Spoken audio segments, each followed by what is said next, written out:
Mora, present Ma'am. Dagata, present Ma'am. Amar, present Ma'am. Pedro, present Ma'am. Okay, Dagata, can you please tell us about this report pre-colonial period, colonial period, and post-colonial period?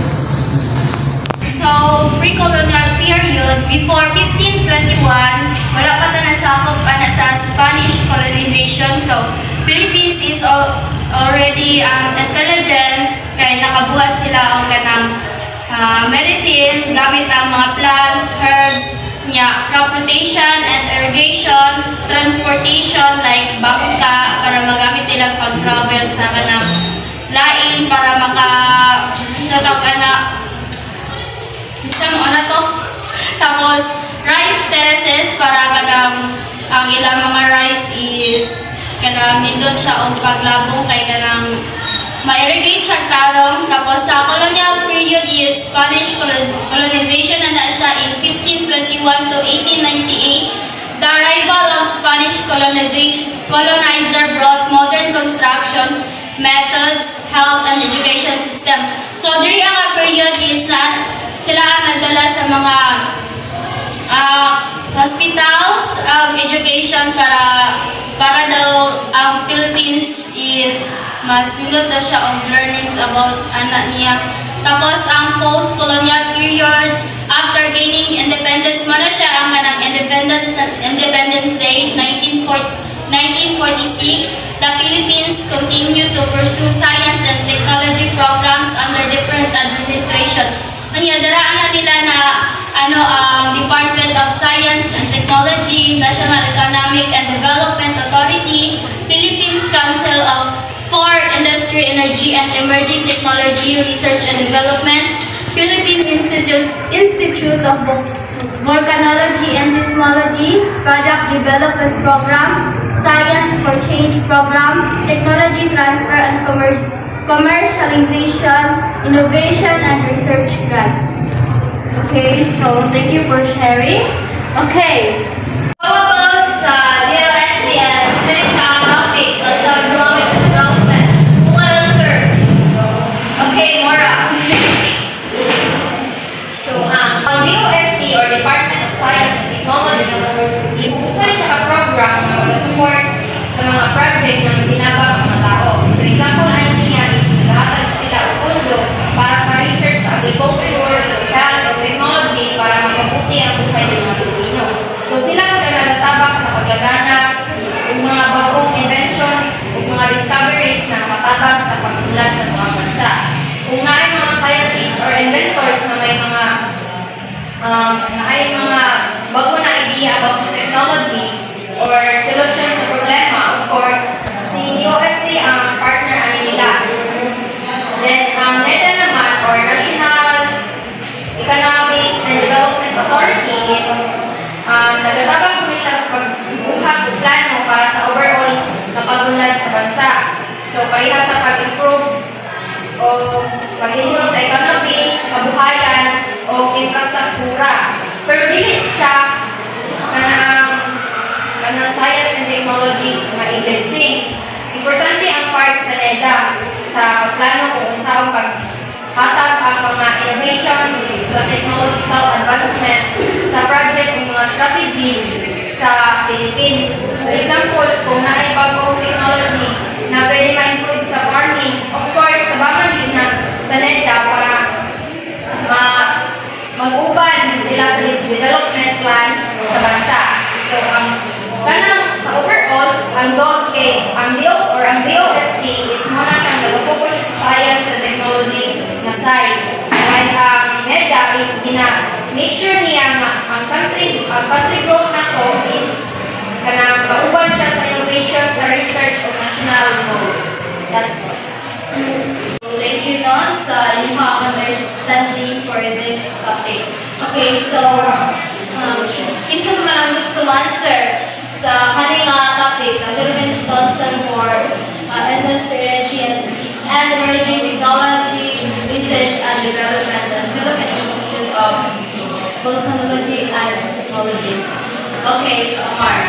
So, the Philippine Council for Industry, Energy, and Emerging Emerging Technology Research and Development is a government agency under DAS that funds and manages R&D projects. It promotes innovation, support collaboration between academia, industry, and government, provide research grants and scholarships, and help shape national science and technology policy. While the Philippine Institute of Volcanology and Seismology, it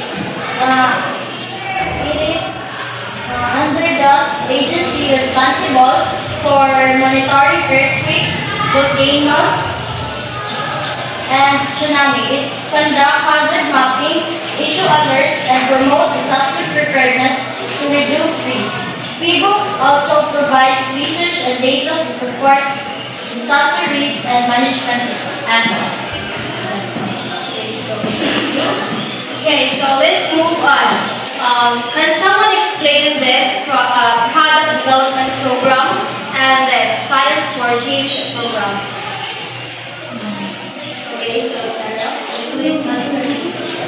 The Product Development Program, the program is aimed to encourage innovation and entrepreneurship and economic growth by providing financial assistance to researchers, investor, and entrepreneurship. And the Science for Change program, the program supports research projects that have the potential to create positive impact on the environment, health, education, and economic development. That's all. Okay, so Passion, can you please explain this topic, technology transfer and commercialization, innovation, and research grant? Technology transfer and commercialization refer to the process of transferring scientific knowledge, technologies, or innovation from research institutions. It can help business adapt technology innovations. It can help business improve product quality and productivity, and can help business address technical problem, and can help business develop human resources. So for innovation and research grants are funding programs that support innovative research project, proof of concept study, or technology development initiatives. So grants are a fantastic way to support groundbreaking project and ideas.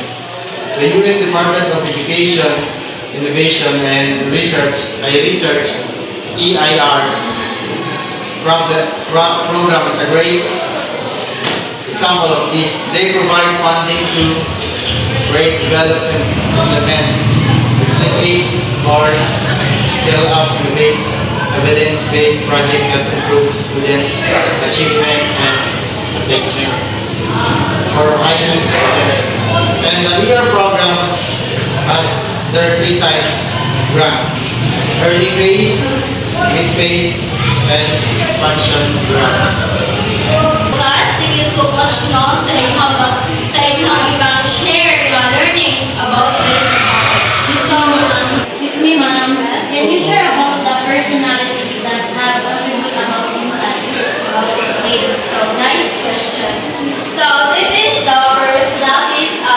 This is the muli sila ang sa contribution sa aking topic. So first is we have Dr. Angel Alcala. So ini si Dr. Angel Alcala is she is a former secretary sa una sa kanang ANR. And what is siya? She is a marine biologist. And he has been instrumental in advocating for the protection of the country's marine biodiversity and environmental sustainability. So, also ang iyahang kanang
understanding for this topic.